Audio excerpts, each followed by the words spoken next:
நம்ம ஆஃபீஸ்லேருந்து வீட்டுக்கு போகிற வழியில் ஒரு பேக்கரி ஷாப் இருக்குங்க. எப்போ பார்த்தாலும் நல்ல ஜேன்னு கூட்டம் இருக்கும். நானுமே சில நாள் வீட்டுக்கு போகும்போது பசங்களுக்கு ஏதாவது கேக்கு பப்ஸ்ன்னு எதாவது வாங்கிட்டு போவேன்.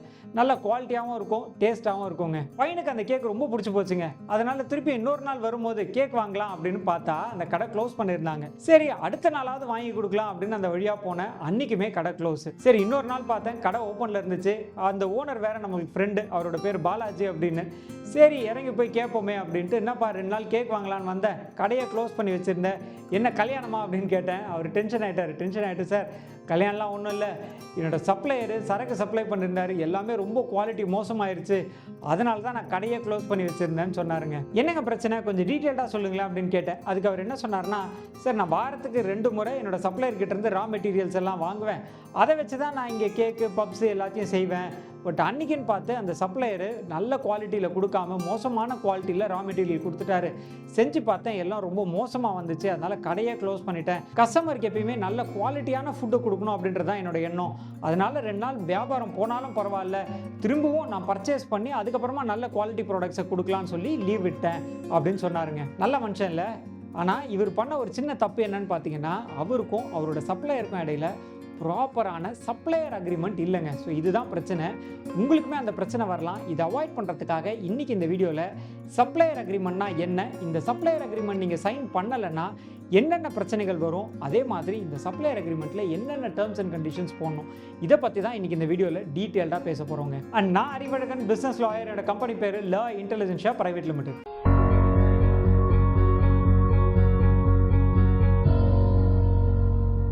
முதல்ல சப்ளையர் அக்ரிமெண்ட் அப்படின்னா என்னன்னு பார்த்துடலாங்க. சப்ளையர் அக்ரிமெண்ட் அப்படின்றது நீங்கள் பண்ணக்கூடிய பிஸ்னஸ்க்கு ரா மெட்டீரியல்ஸை ஒருத்தர்கிட்ட இருந்து வாங்குவீங்க இல்லையா, அவர் பேர் சப்ளையர் அப்படின்னு சொல்லுவோம்.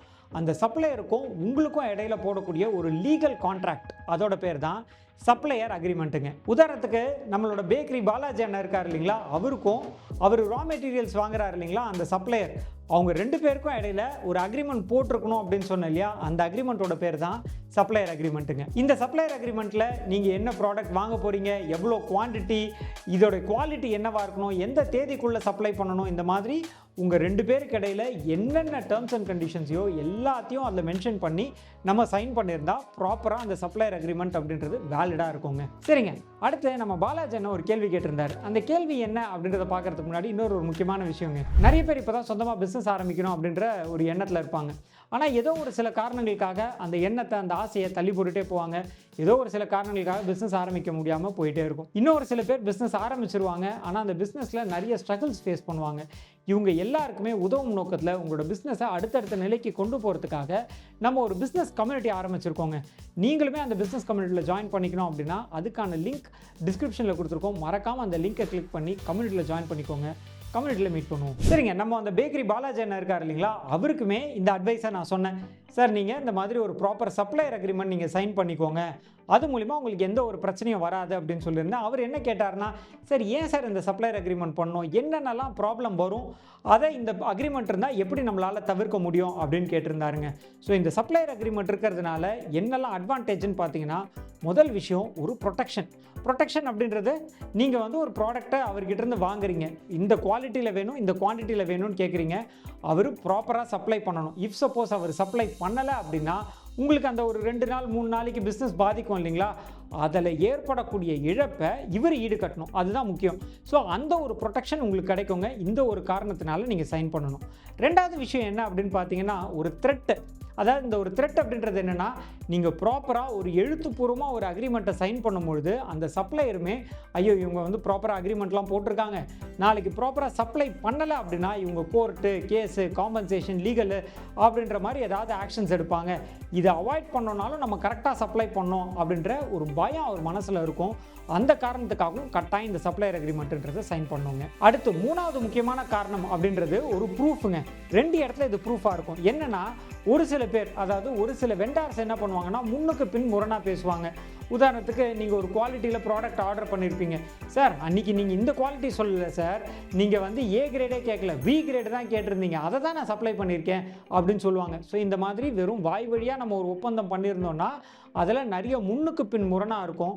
அதுவே நம்ம எழுத்துப்பூர்வமாக ஒரு அக்ரிமெண்ட் சைன் பண்ணுறோம் அப்படின்னாப்பா நான் ஏ கிரேட் தான் கேட்டேன், இதோ அக்ரிமெண்ட்டில் கிளியராக போட்டிருக்கேன் பார் அப்படின்னு நீங்களும் எடுத்து காமிக்க முடியும்.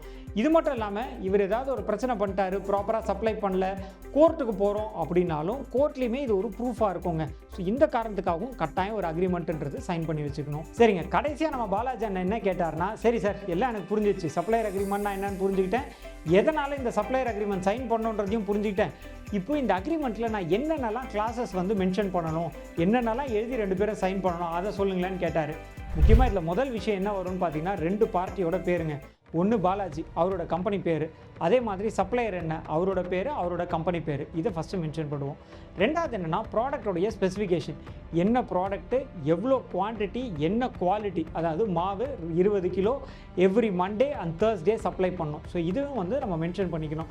என்னென்னலாம் ரா மெட்டீரியல்ஸ் அவர்கிட்ட வாங்குறீங்க, அதோடைய பேர், எவ்வளோ குவான்டிட்டி அப்படின்றதையும் இதில் மென்ஷன் பண்ணிக்கோங்க. சில பேருக்கு என்ன ஆகும் அப்படின்னீங்கன்னா அந்த குவாலிட்டி அதே மாதிரி குவான்டிட்டி இது எல்லாமே மாறுபடுங்க. முதல்ல ஒரு வாட்டி அதிகமான குவான்டிட்டி ஆர்டர் பண்ணுவாங்க, அடுத்த சமயம் கொஞ்சம் கம்மியாக குவான்டிட்டி ஆர்டர் பண்ணுவாங்க. அந்த இடத்துல என்ன பண்ணலாம் அப்படின்னு பார்த்தீங்கன்னா எவ்வளோ குவான்டிட்டி எவ்வளோ குவாலிட்டி அப்படின்றத நம்ம வந்து இமெயிலில் அனுப்புவோம். அந்த இமெயிலை பார்த்துட்டு நீங்கள் எனக்கு சப்ளை பண்ணணும் அப்படின்றத கண்டிஷனாக மென்ஷன் பண்ணிடலாம். அடுத்து 3வது ப்ரைஸ். இதுவே ரொம்ப ரொம்ப முக்கியம் இல்லைங்களா? எவ்வளோ ரூபாய்க்கு இதை நாங்கள் வாங்க போகிறோம், அதே மாதிரி அட்வான்ஸாக எவ்வளோ பே பண்ணுறோம், ப்ராடக்ட் டெலிவரி ஆனதுக்கப்புறமா எத்தனை நாளைக்குள்ளே நம்ம பேலன்ஸ் பேமெண்ட் பண்ணணும், இதுவுமே மென்ஷன் பண்ணிக்கணுங்க. அடுத்து 4வது குவாலிட்டி ஸ்டாண்டர்ட்ஸை பற்றி நம்ம வந்து கிளியராக மென்ஷன் பண்ணிக்கிறோம். முக்கியமாக உதாரணத்துக்கு பார்த்தீங்கன்னா இப்போ இது பேக்கரி ப்ராடக்ட் அப்படின்றதுனால மாய்ஸ்டர் கண்டென்ட் இருக்கக்கூடாது, இந்த மாதிரி பேக்கேஜ் பண்ணியிருக்கணும். ஸோ அந்த மாதிரி குவாலிட்டி பற்றின ஸ்பெசிஃபிகேஷன்ஸையும் நீங்கள் கட்டாயம் அதில் மென்ஷன் பண்ணிங்கன்னா நாளைக்கு அந்த குவாலிட்டி இஷ்யூவில் எந்த ஒரு ப்ராப்ளமும் வராது. அதே மாதிரி எந்த டேட்டில் எந்த டைமில் டெலிவரி யார் பண்ணணும், எந்த மோடில் டெலிவர் பண்ணியிருக்கணும், இதெல்லாமா நம்ம கிளியராக மென்ஷன் பண்ணிக்கலாம். இது தவிர்த்து இன்னொரு முக்கியமான கிளாஸ் அப்படின்றது தான் காம்பன்சேஷன் கிளாஸ். இது கண்டிப்பாக ரொம்ப ரொம்ப முக்கியங்க. எதனாலனா காம்பன்சேஷன் கிளாஸ் அப்படின்றது என்னென்னா நீங்கள் அந்த ப்ராடக்டை ப்ராப்பராக ரிசீவ் பண்ணலை, அது மூலிமா ஏதோ உங்களுக்கு இழப்பு ஏற்படுது. இப்போ நம்ம அந்த அண்ணனோட கடையிலே வந்து பார்த்தீங்கன்னா 2 நாளைக்கு வியாபாரம் பாதிச்சு போச்சு. அந்த மாதிரி ஏதாவது இழப்பு ஏற்படுது அப்படின்னா அந்த சப்ளையர் தான் அந்த இழப்பை ஈடு கட்டணும் அப்படின்றதையும் இந்த காம்பன்சேஷன் கிளாஸில் நம்ம மென்ஷன் பண்ணிக்கணும். சரிங்க, இன்றைக்கி இந்த வீடியோவில் நம்ம சப்ளையர் அக்ரிமெண்ட் பற்றின எல்லா தகவல்களும் பார்த்தோம். முக்கியமாக சப்ளையர் அக்ரிமெண்ட்னா என்ன, எதனால் சப்ளையர் அக்ரிமெண்ட் சைன் பண்ணோம், இந்த அக்ரிமெண்ட்டில் என்னென்னலாம் முக்கியமான கிளாஸஸ் மென்ஷன் பண்ணோம், இதெல்லாம் பற்றி டீட்டெயிலாக பார்த்தோம். நம்ம பேக்கரி ஷாப்புக்கு வந்த மாதிரி உங்களுக்கும் பிரச்சனை வராமல் இருக்கணும்னா நீங்கள் உங்கள் சப்ளையரோட ப்ராப்பராக ஒரு சப்ளையர் அக்ரிமெண்ட் சைன் பண்ணிக்கோங்க. பொது நலன் கருதி வெளியிடுவது உங்கள் லீ இன்டெலிஜென்ஷன். நன்றி, வணக்கம்.